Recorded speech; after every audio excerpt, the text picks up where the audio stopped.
Seen a video the other day where somebody proclaimed this the most dangerous firearm ever made. This is a Thompson Center contender, the predecessor to the encore.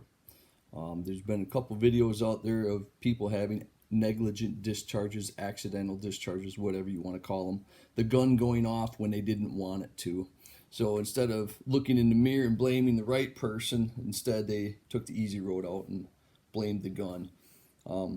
If they'd have been astute enough to read the manual or be familiar with the proper way to handle that particular weapon, none of that ever would have happened. But in light of that, I figured I'd make a video. Now, there's a couple different ways that could have been prevented, and it all boils down to proper handling. There's a safety switch up here, and if you're not firing the gun, what you do is you put that safety switch in the center there. Now, in order to fire, it has to be twisted off to the side. But if you have that in the center, as you can see, it blocks the hammer so it can't fall. That's one safety mechanism that they weren't using that caused part of their problem, or contributed, let me say. The other one is they were using the gun, and for whatever reason, when they load it, to load this, you squeeze back on the, and I'll switch hands so you can see, you squeeze back on the trigger guard, and that releases the locks and it breaks the gun. You then would take your cartridge and you would load it, stick it in the pipe, close your gun, make sure it snaps closed good. Then, okay, let's say you're shooting, or let's say you're hunting and a deer comes through, or whatever you're hunting for comes through, and you're getting ready for the shot, you go ahead and you cock it back. Okay, and then you don't get it. Let's say whatever, something happens, and whatever the case may be, you don't get a shot on that animal, and the animal runs off. So with some weapon systems, what you do is you hold the hammer with your thumb, squeeze the trigger, and let the hammer down slowly.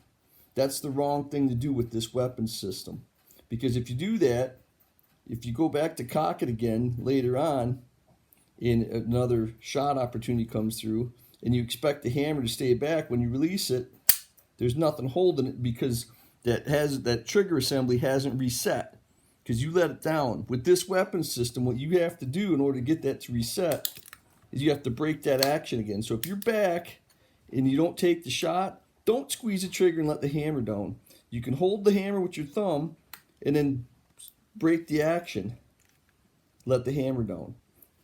That keeps the safety mechanism from disengaging.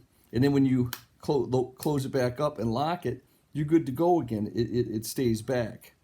So my uncle had a stroke and he was crippled. And this was his favorite system. This was the answer that allowed him to keep hunting. And he had many times where animals would come through and he wouldn't get a shot because half his body was paralyzed. And he didn't have the dexterity to hold the hammer and squeeze this at the same time. So what he would do is he would just take, and I'm going to switch hands again, he would just squeeze this to break the action. When you squeeze that, it jams these forks up in there to block the hammer so it can't fall. So even if that barrel is closed and the hammer falls, it can't come down all the way. And if you're using that other safety in here, it's just an added piece of insurance. So again, the wrong way to do it is to have the hammer back, squeeze the trigger, and let the hammer down. And then, because you go back and bam, see, nothing holding it, won't hold back. But if you have it back,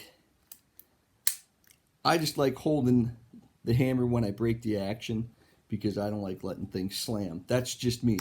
But you can it's perfectly safe to do it this way. Just squeeze this back. You notice I'm not touching the trigger when I do that. So that's the way to do it, guys. Don't blame the firearm. And if you're ever out going to make a video, that's great. But make sure you understand the proper handling procedures for every weapon system you touch. It's so avoidable. Just a couple minutes of reading to know how to actually handle what you're working with. Than to go out there. Once a bullet leaves the barrel, you ain't no bringing it back. So hope that helps somebody.